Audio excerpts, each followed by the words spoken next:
Do you like books? I mean, really, really like books? Then you're in the right place. Each week, your host, Sam Hankin, interviews the best of today's top-selling authors and the up-and-coming superstars of modern literature.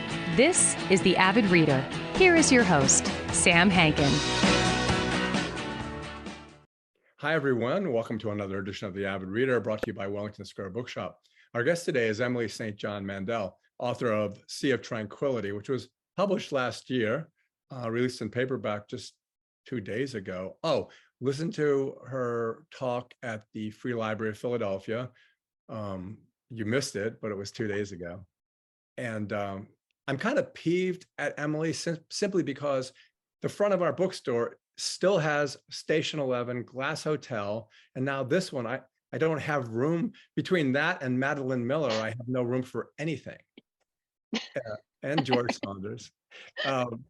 Anyway, so yeah, the last time we spoke was amazingly back in 2014, right after the publication of Station 11, before it became what it became, winning so many awards, the HBO series, and as I said, flying off the front table on the shelves of our book. And the interesting thing is, one of the kind of, not precepts, but one of the kind of conceits of the book is that Emily first thought of it in the sense of an exercise in autofiction to a certain extent. I call it like a pre-post-apocalyptic novel. And I always wondered about the post part, because since the apocalypse is the destruction of everything, at least in the Greek sense, well, there couldn't be anything after to talk about. Right. It's a good point. It's like we need a new word. It's more like I don't know, like a 3/4 apocalypse, an 80% apocalypse. Well, you did it. That's what you did. But I did. I don't really look at the book in that fashion. I look at it as a book about glimpses, about the way of I wake up every morning and go, what the hell is this? What am I in?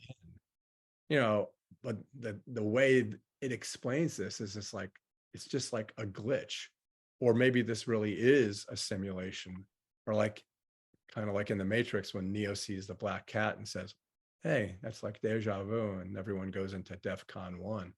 I love that moment when he's like, yeah, just deja vu. And they were like, wait, was it the same black cat? It's like, yeah, chill.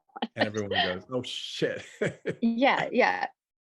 So, and the way this glitch works, and again, I got to be careful with a lot of the book because there's spoilers, which always tells me it's a good book.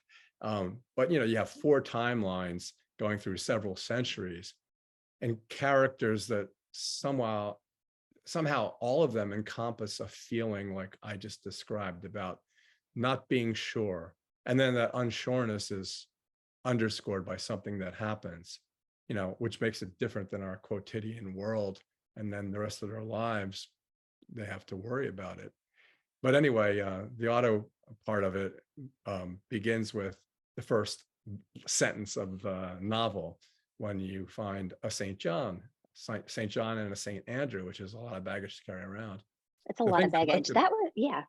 That character. Go ahead. This is you. If you don't watch it, I'll just do all the talking. So sorry.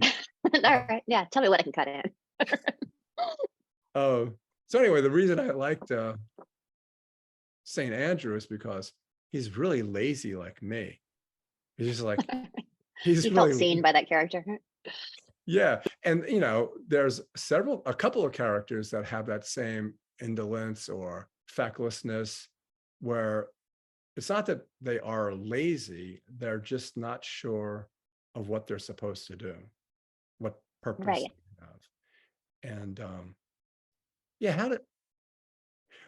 when you first wrote the first part, and you talked about it a little bit at the library, how did that come about? Because it's not the novel, it's like something you thought of before the novel, at least. Yeah, absolutely. Yeah, so the backstory in Sea of Tranquility. A few months before the COVID-19 pandemic, so I'm going to say like November, December 2019. I can't believe how much time has passed. I had started playing around with autofiction, which, for any listeners who don't know the term, autobiographical fiction. So fiction that's just, a little more obviously based on the life of the writer, because I think we do inevitably bring our own lives into our fictional characters.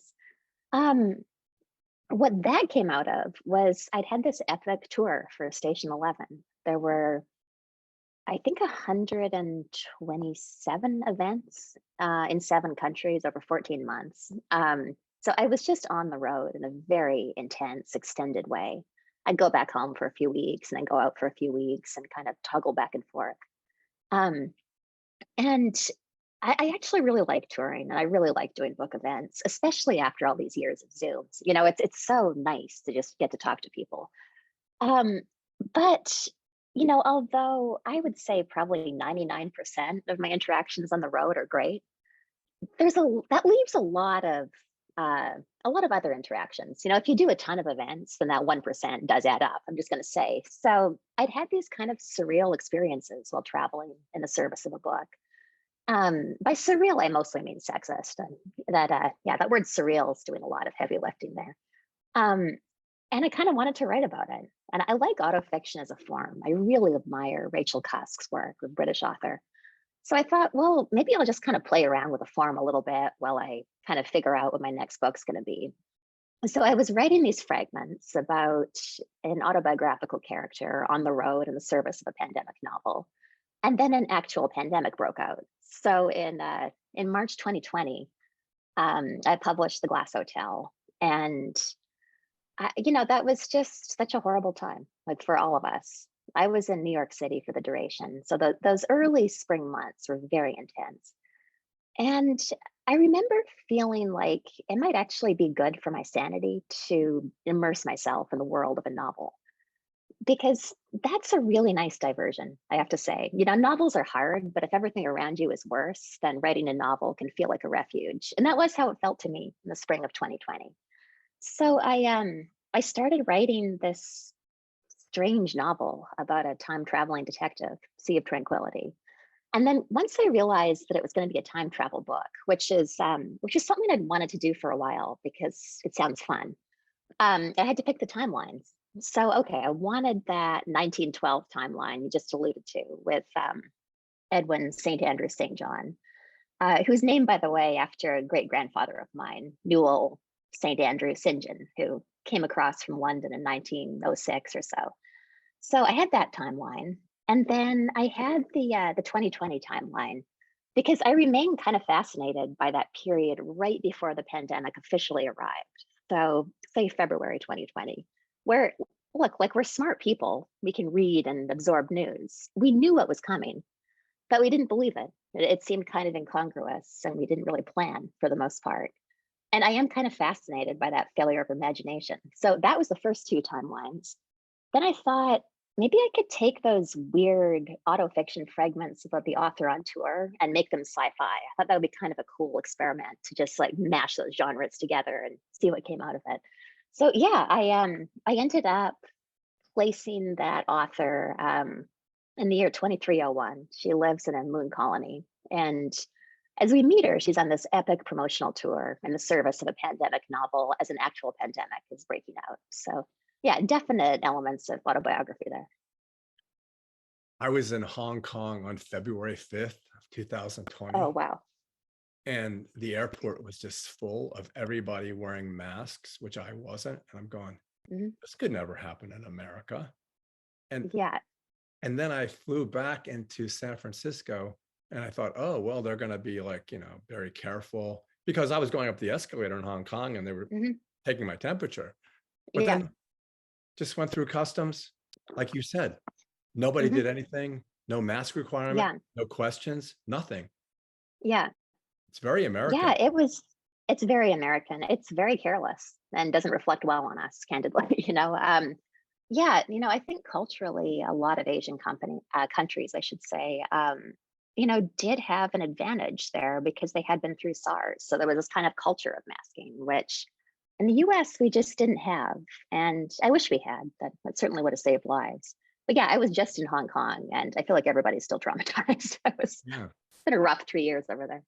When I adopted my daughter from China, I was in Guangzhou at the height of the SARS epidemic. Oh So my God, whole life intense. is like surrounded by these things. Yeah, yeah. Going back to the beginning, another concept that you talked about, and again with your great grandfather, is And I like it, the concept of a remittance man, because once again, since I'm lazy, I could just go somewhere, hang out, and get a check every month. So no one knows what they're Trust doing. funds, like that would be amazing, right? If I, yeah, who doesn't dream of a trust fund? Who doesn't have them? Yeah, that's kind of a funny little corner of the sort of expats from the UK immigration experience around the turn of the last century. Yeah, my great grandfather was a remittance man. And the situation there was that the law in England for a very long time was that if you had an estate, any money, that whole estate had to go to the eldest son, which kind of raised the question, what do you do with your extra sons? So, my great grandfather was, let's say, a third or fourth son. He was one of the youngest kids in a fairly large family.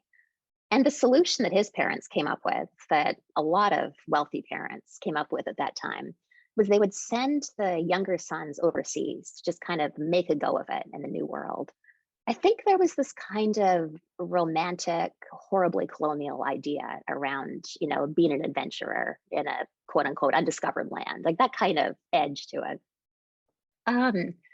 It was obviously an incredibly privileged kind of immigration experience. They were literally receiving a remittance or an allowance from back home. There is something kind of poignant in it, though, to me, which is that these were the most ill-prepared people, for literally anything. So, it's like, and also the extremity of immigration back then. My great-grandfather left London at 18 and never saw his family again. That's what it meant back then. Except for one sister who he saw for a visit when they were both in their 80s.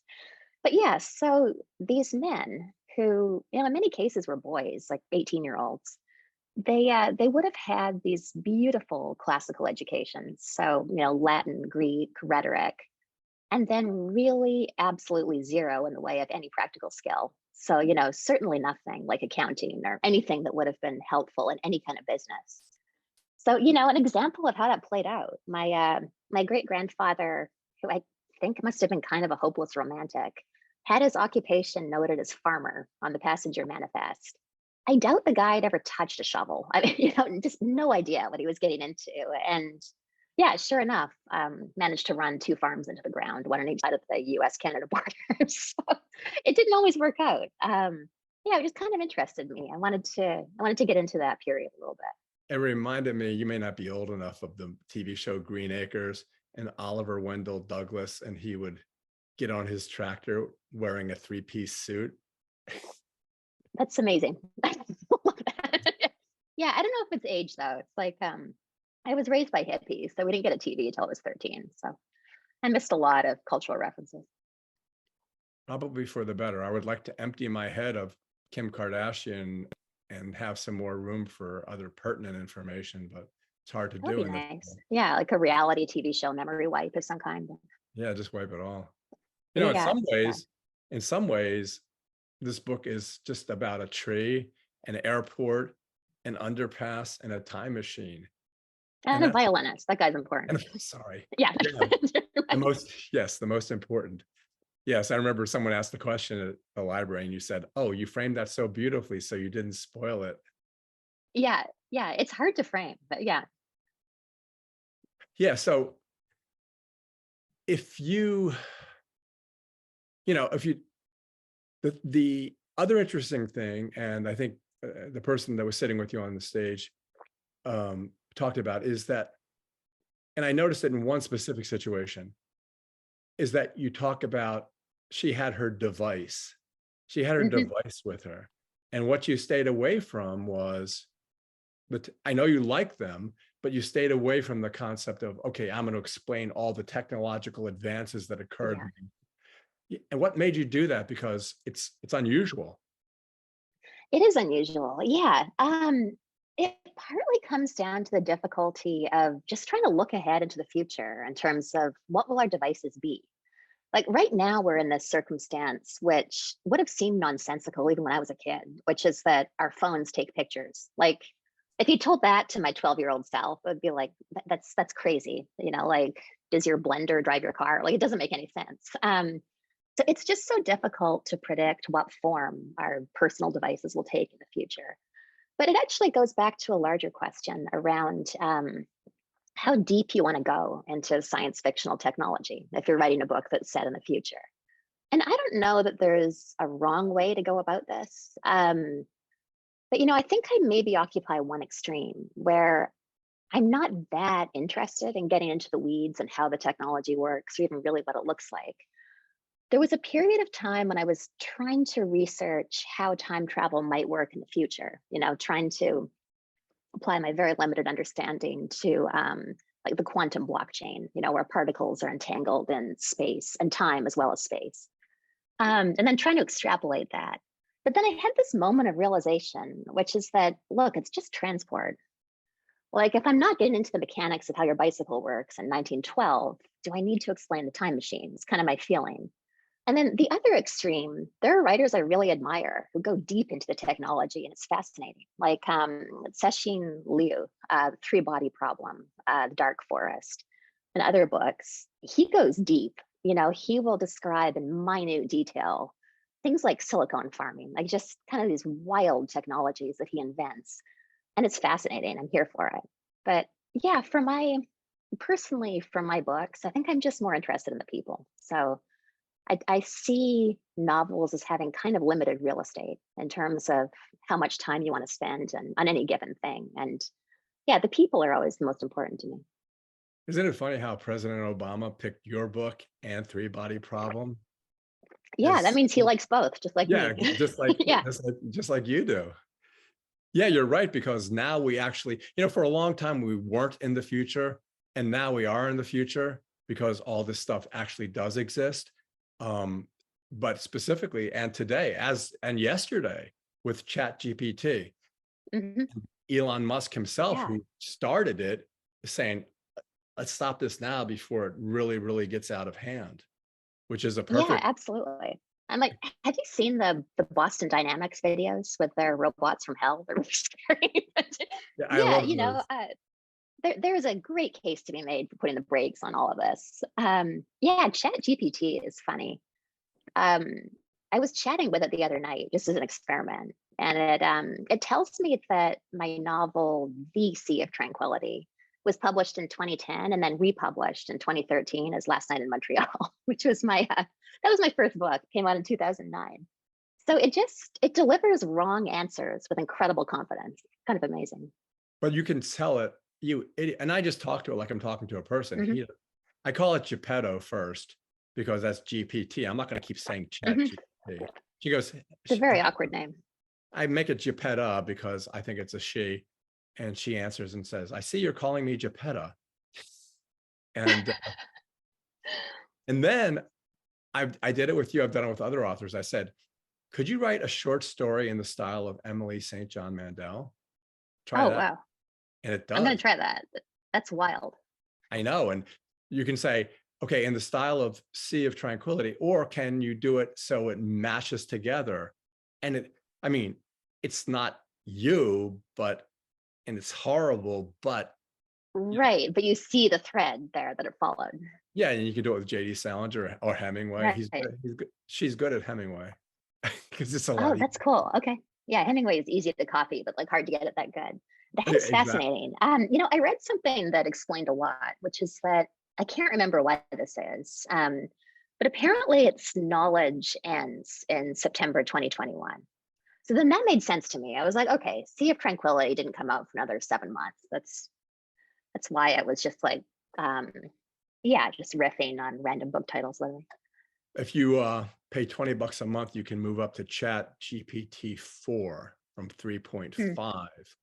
And that gives you a little more information. But I don't know why they stopped at September 2021. They could just kept Yeah, feeding it data and bringing it up to date. But ask it about COVID. It doesn't know what happened. Ask it what that's happened. wild. I know. It's Wow. like, Okay. Yeah. Yeah. um, I wouldn't pay $20 a month for that, but I'll go find the free version again. I know I'm such a sucker for stuff like that. It's interesting. It's really interesting. Yeah, it definitely is. So when you talk about your book tour and then Mhm. autobiographically you replicate the book tour, and as you said the other day, 99% of it is great and Yeah, 1% of it is really horrible, but that's the 1% you can use. totally. Because that is actually like the crazy entertaining 1%. You know, there's I don't know, it's funny. Maybe this is a failure that we have as a species, or maybe just me as a writer, but like it's hard to just write about really nice things and make it interesting. So, you know, if Right. I describe all these absolutely pleasant interactions with people while traveling, it's like yawn. You know, that's not the most fascinating work of fiction. Well, like, yeah, like some of the authors will come and do signings, and then the question someone will say, I don't think you should have done that. Hmm. Yeah. So you got a lot of those, and some of them you, Yeah, I mean, yeah, you know, it's funny with Olive, that character and that book tour section. A lot of it is fictional. You know, her home life is completely fictional. My daughter was saying the same dialogue that I gave to Olive's daughter around the time she was 5 in the early pandemic. But the book tour stuff is completely autobiographical. So people actually literally said all those things to me. Yeah, so you know, again, most interactions are great, but you will have the occasional guy stand up in the audience and say, so, the death of the prophet in Station 11, why did you choose to make that such a non climactic moment? And you're like, well, you know, you write your novel and show me how it's done for starters. But yeah, I you know, would, people have comments. yeah, I would really tee off on those people. Yeah, you're very, well, I guess you don't have to be. You could be a real pain in the ass like they are and just come back at them, but you don't do that because you're polite. But That's a bad look. I mean, I wouldn't do that. yeah, no. Yeah, yeah. But I think that, well, in some of our book clubs, which I sometimes call Fight Club, you know, it's like, I love that. and yeah, and they totally argue. I think he was a horrible person. No, he had some excellent qualities. And actually, as an author, you kind of want that, don't you? You do. You want engagement. I just had this amazing experience, which is why I was late, which I apologize again. I was unprofessional. There's this program up in Canada called Canada Reads, where 5 prominent Canadians, there was an actor, an actress, a Jeopardy champion, all these academics, like really interesting, articulate people, will come together and they'll each choose a Canadian book to champion on national television. And it's this elimination tournament where they try to convince each other to vote for their book. That's cool. And it's really cool. And every day one book gets voted off. So no, I didn't win. The book that won is called Ducks by Kate Beaton, which is an incredible graphic memoir. It's so moving. I'm really enjoying it. But you know, I was watching the final round on Zoom right before we got on to this call, and just thinking, what an amazing thing to have these very serious, very intelligent, committed readers debating the merits of books. Like that's something you don't see that often in our culture. So yeah, I do want that level of engagement. Like I think that really like for me when I think about people say you know, voting my book off the island or like, you know, not liking my book or whatever it is, it's like they're not the enemy. Like not reading is the enemy. So like whatever gets people reading and engaged and talking about books, yeah, I'm fine with people not liking my work. It's, I wouldn't want that to happen at scale because I do make a living on royalty payments. But you know, it's nice that people are engaged, that they care. Yeah, and as a bookstore owner, I feel exactly the same way, maybe even more so because I'm extreme in it. Mhm. But you know, if I can get, you know, uh, some 12-year-old kid came up to the front counter with War and Peace, and That's cool. I couldn't charge him for that. I just said, take it. I love that. I mean, Right. seriously, how can you make a kid pay for that book if he's reading it at 12 years old? Absolutely. Yeah. Yeah. I love this story. Um, so again, not spoiling it, but my some of my friends like books that are, you know, put in a box, wrapped up, Mhm. tied with string. And you don't write those books. You know, you write the books that after you close it up, you're still thinking. You're still thinking. And the last line of this book does exactly that. It's even in italics, right? Yeah. Yeah. Yeah. It might be. Yeah. Yeah. Yeah. So it's like as soon as you read that, you go, oh, well, what does that mean for me? And yeah. And so like I guess I would ask you, so after you would read a book like this, would you think, and I do think that, I wonder if this is a simulation. Let me go back and think Yeah. about this. But then like a fun thing about that, or was fun for me in writing this book, is that of course a novel's a simulation. you build a world and you put people in it. So it does get very meta very quickly, I have to say. And then, there's some risk of sort of, I guess, eating your own tail as a novelist, but Sea of Tranquility did kind of feel like a novel about the project of writing a novel in a way that I promise not to replicate, by the way. I'm not going to make a habit of this because I think that would be obnoxious. But yeah, it was interesting to think in terms of, maybe all of this is a simulation. What is a simulation?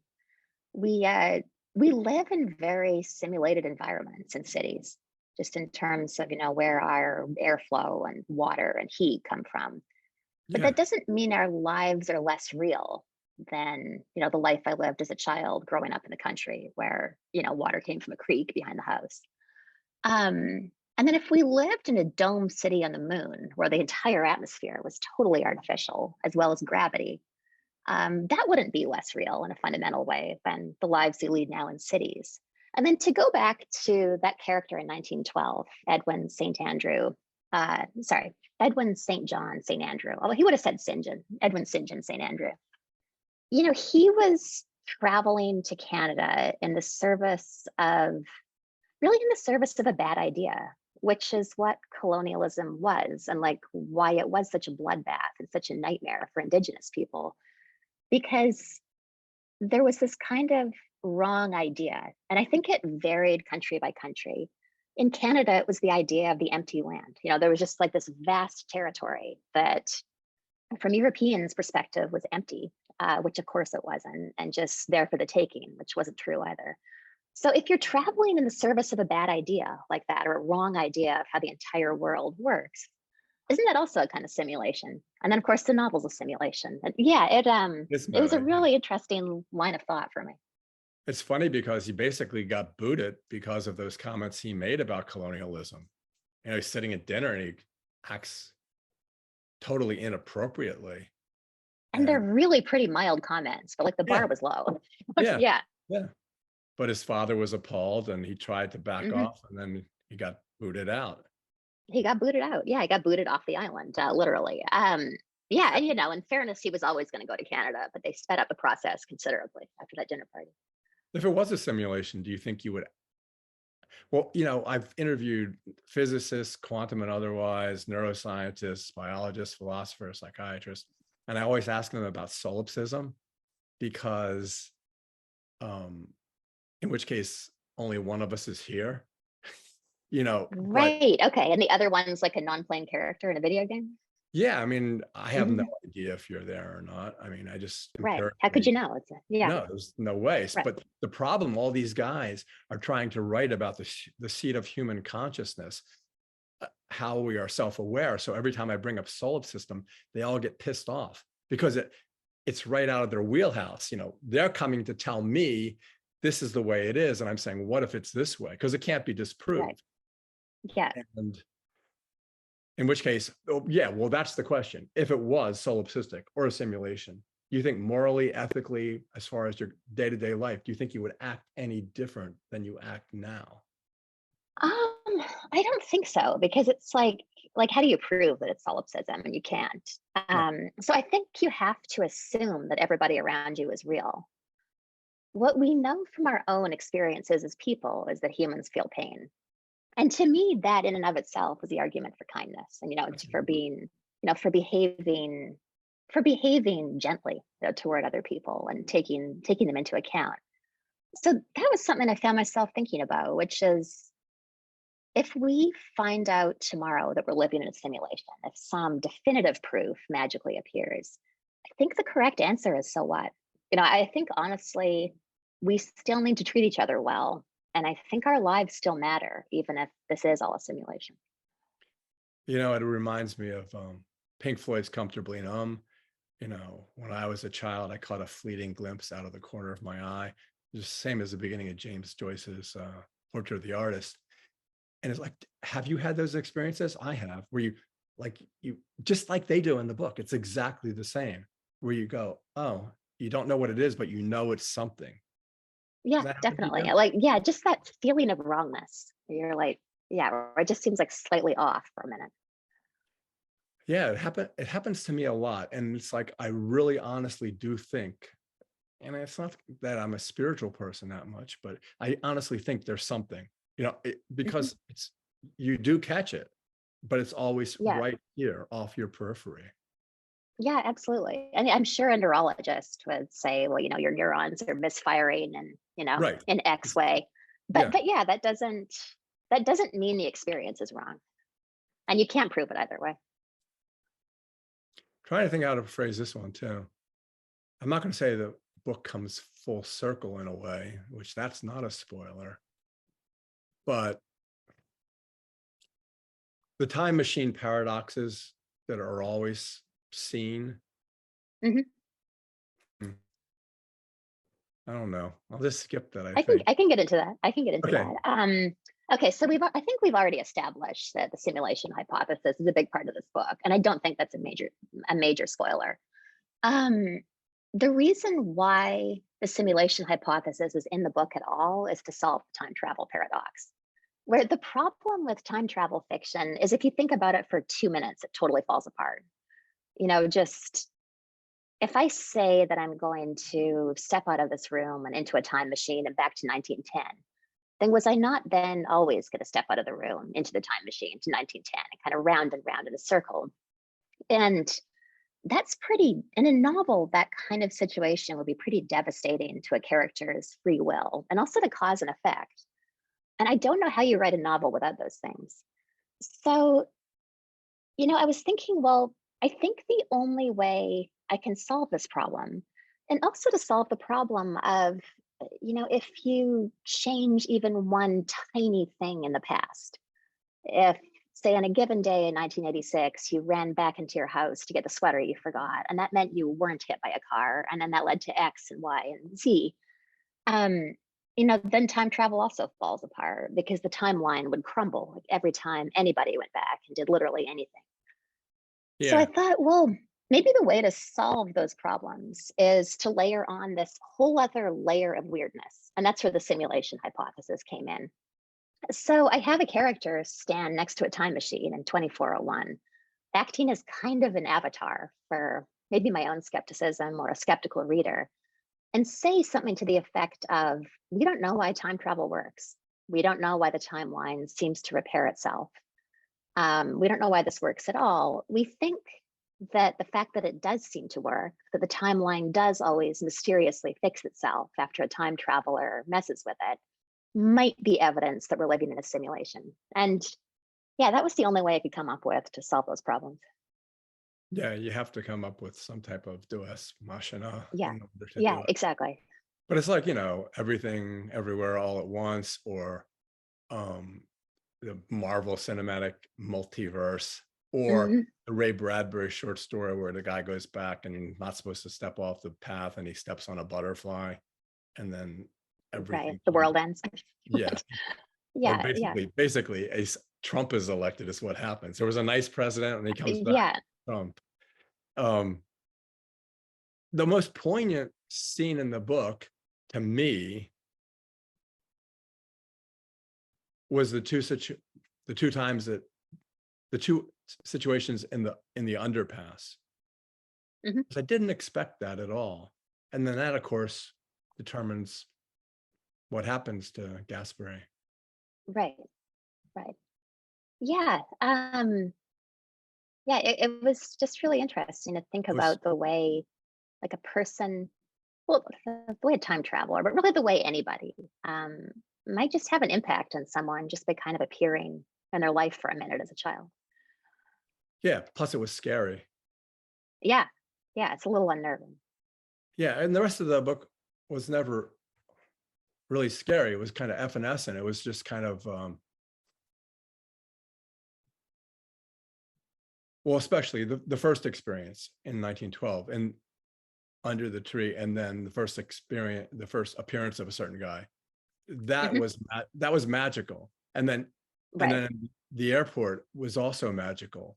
And so then you said meta, but this isn't, and I'm not, we were talking about terms like post-apocalyptic.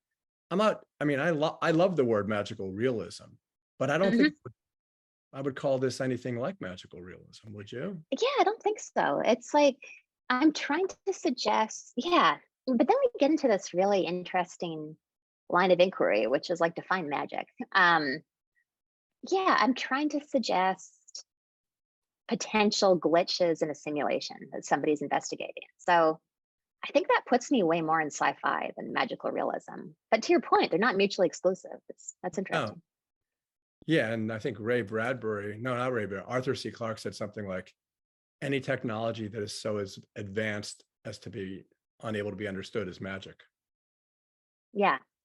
So we're headed toward an era of magic with AIs not writing their own code. Yeah. Magic or black magic or Hmm. right, the good Yeah. witch or the bad Yeah. witch. Right. Exactly. Yeah. And then the other thing that's, I don't know if this is meta or not, but you're bringing characters from the Glass Hotel back into this book. Hmm. And what gave rise to that? I think you may have touched on that in your talk at the library, but why did you choose to put Vincent back in? Oh yeah, the library talk was sold out, so I'm happy to get into it again.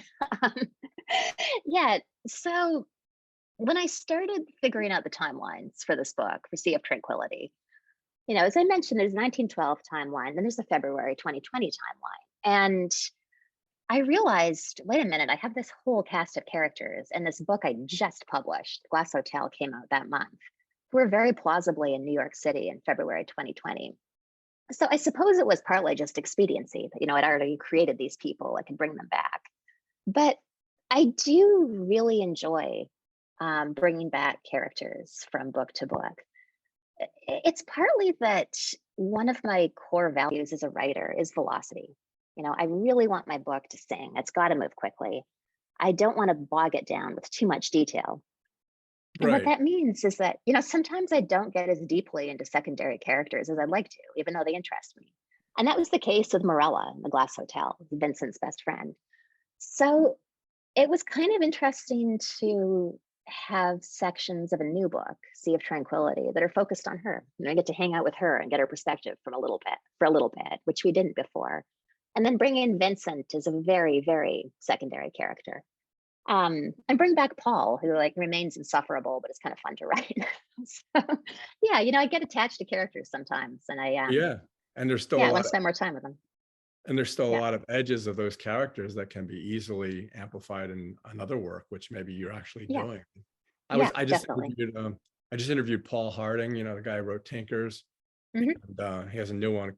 He was just at the library too, called I think it was called Different Beauty. And he's like you. He says, I'm not so concerned with the plot. I don't do like 10 years of research.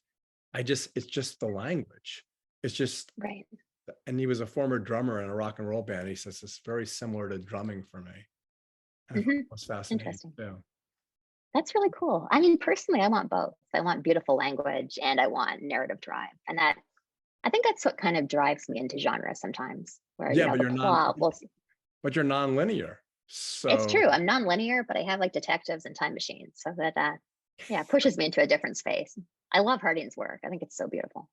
yeah, and I always thought he would kind of be like George Saunders, and although George Saunders was a lot of fun to talk to, um, I thought he'd be more formal, and he's just a guy. He was in front of his drum kit when I interviewed him, and he's folding his towels, things like that. I love that. If I knew that Yeah, was an option, I would have been folding laundry this whole time. yeah. I said, "What are you doing?" And then we Yeah. decided we folded our towels the same way, which Hmm. for Hmm. for a listener is good because you're getting into and that's what I say all the time is you're getting into your mind, which is a different way of getting into the book. And in this case, we Yeah. have both things going on because you are in the Yeah. book. Right. Right. Absolutely. Yeah. So the title Sea of Tranquility, as we come to a conclusion here, the title is, it's this peaceful title. It's what we first maybe learned about the moon. When we look up at the moon, we see it. It makes a big portion of the man in the moon. Hmm. Yet, where's the tranquility in the book? And yeah, is Yeah. The title is actually very dark, and you only kind of get that in a passing reference. And I think the end of the second auto fiction section. So I had the experience that a lot of people had, which is I had a very young child when COVID-19 broke out. My daughter had just turned 4. And the project of especially those early months, but really the next 2 years, was trying to create a tranquil, peaceful home environment, while particularly in early 2020, while also magically doing your job and homeschooling and keeping this terrifying world at bay. And trying not to panic, because we didn't know what COVID-19 really meant when it first broke out, or what the effect might be on children. So, I did that. I think I succeeded. I think I was able to create this kind of peaceful, magical, tranquil space for my little girl. And I came to this weird realization very early on, which is that I gave this line to Olive in the novel, that life can be tranquil in the face of death. And that was what was required of us as parents of young children in the early days of the pandemic. Can you create a tranquil home in the face of death? That was the project. So yeah, that's what the title alludes to. It's much less peaceful than you might think, just from seeing it on the book jacket. Yeah, the other thing about it is, 4 years old. My granddaughter was born February of 2020. So for 2 years, Mhm. she had no human contact. And we still have no idea what that's going to do or Absolutely. Yeah. Yeah. Yeah. I have a nephew in that position. Yeah, it was a sort of terrible experiment that some yeah. kids of that age were subjected to. I was, how come you didn't write an epigraph? Do you think about epigraphs? Because I always think that's interesting, because always authors have to think really hard about epigraphs, because it's like Yeah, it's true. it's like the outside of a jigsaw puzzle box. It's true. Yeah, they're always an option, but I kind of like the challenge of wrapping up the whole book within the book. Yeah, I can see that. Mhm. Because, well, it's the bookseller thing. I'm selling books because of their covers, and their titles. Someone opens it up, Mhm. the first thing they look for is the epigraph. And Yeah, that's, yeah, but don't necessarily want that. You want right. the entire mystery of it. So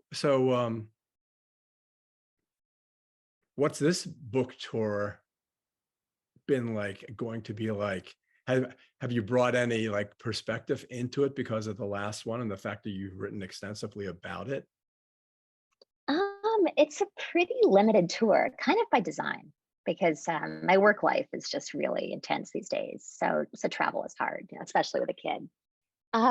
Yeah, so what I asked for and Knopf agreed to was 5 cities, 2 of which are New York City and LA. And I kind of live in both places. I rent apartments in both cities because I'm in LA a lot for work. So yeah, it's quite small. I did Philadelphia and Brooklyn this week, and then LA's next week, and then Chicago and Madison a couple of weeks from now, and that's the entire tour. I've I've moved toward doing bigger events and fewer events, instead of a lot of bookstore events, and there is loss in that because I love bookstores, and it does create this kind of strange tour in a way where I'm very rarely in bookstores anymore. I'll be at a theater somewhere, and that's it's an offsite event usually, which is an amazing position to be in. I'm not complaining, but yeah, I do actually miss the bookstore tours. It's just this time where I'm working on so many projects, and travel is very difficult for me. Yeah, I mean, that's another one of what I call a COVID paradox. I mean, people authors realized all of a sudden that they don't have to drive or fly. They can have an audience that's the entire world, when they used to get 50 or 70 or 100 people. And Yeah, now, it's interesting that it took so long for that realization to come true. In so many ways, yeah, there's so absolutely. Yeah, yeah, and there was kind of a silver lining there. And I was promoting the Glass Hotel in March and April 2020, right. and my mom, who lives on Vancouver Island, was suddenly able to come to all my events. That would never happen in real life. So, yeah, it's really nice. Yeah, more technology, more magic. Yeah, Well, so you work a lot in television now, so I guess that's why you're in LA, right? yeah, exactly. I'll always write novels. I love writing novels, and I'm working on a new one. But I think COVID changed us. whether we want to think about it or not. And one thing that changed for me is I really have a desire for collaboration, which I didn't have before. There is something really fun still in the experience of closing myself in a room and writing a novel. But I also love the TV writer's room experience. It's kind of amazing. In that experience, you're in a room on Zoom or live with all these other writers, and you just kind of build a world together. And like, it's really fun. It's people who are obsessed with story. But then also there's a very practical consideration, which is, not to get into like the weeds here, but my health insurance it comes from the Writers Guild of America, which is my screenwriters union. So I have to make a certain amount of screenwriting income every year or so to keep that going. So yeah, it's partly practical and partly a love of the form. Well, the other thing you said is something that a lot of people don't say. A lot of authors say, "Oh, they ruined my work in the movie," or I'm going to take my credit off of it. And what you're saying is that different media require a different approach completely, which makes perfect sense, but no one says that. Absolutely. Yeah, it's true. It's something I was slow to realize, honestly. I'd certainly had the experience as a reader. I've seen a book I loved adapted to film or TV and disliking it because it was different. They changed everything. And what I've come to realize is, yeah, they changed everything because they had to. That's what it takes because different media do have completely different dramatic requirements. For me, the changes are kind of fun. It's interesting to break a story apart, see how you can make it completely different. Plus, if you're collaborating, you do have a say. Yeah. Correct. Yeah, So, exactly. Yeah. yeah. But you know what? Even when I don't have a say, like I had no say in the Station 11 production by choice. I chose not to be involved in that. And I love what they did. It's totally different, but it remained true to the spirit of the book. Yeah, it was really wonderful. And so that's the other thing. And the other COVID thing is now things can be episodic. They didn't used to be. It was a movie. Yeah. You went. Yeah, it's true. Yeah, I find limited series to be a really cool form. Just being able to tell a story in 8 or 10 hours instead of 1.5 or 2. Yeah, we're going to see a Marvel movie or a John Wick movie where you're basically going to an amusement park now. It's just a ride. Yeah, which I love, but yeah, sure. it's nice to have options. Well, that was the good thing about what you said is that you have all these options. There's no reason to label them good or bad for the most part. Hmm. Yeah, So, it's true. They're just different. well, so what do you, well, this is the classic. I was trying not to ask any questions that are asked all the time because then I didn't want to copy what your tour was.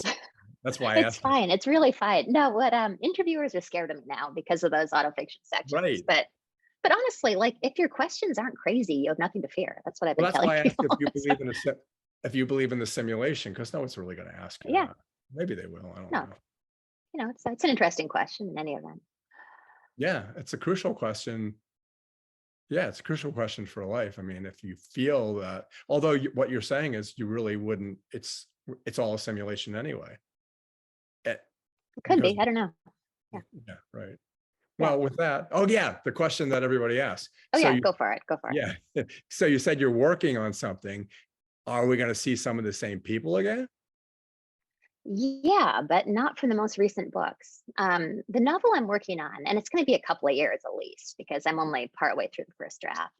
The protagonist of my new novel is the villain from The Singer's Gun. That was my second novel that came out in 2010. So yeah, going back to an old character, but somebody we haven't seen in a while. Are you going to be back in it too? No. Okay. Well, with that's a good way to conclude. You're not going to be back. I think so. No, I don't think so. Once was enough. Okay. Well, Emily, thanks so much for coming back to see me. Like I said, it's been 9 years. I hope it's not that 9 years again, but I really enjoyed talking to you as well. Well, likewise. This has been great. Thanks a lot. Yeah. Thank you. Okay. Take care.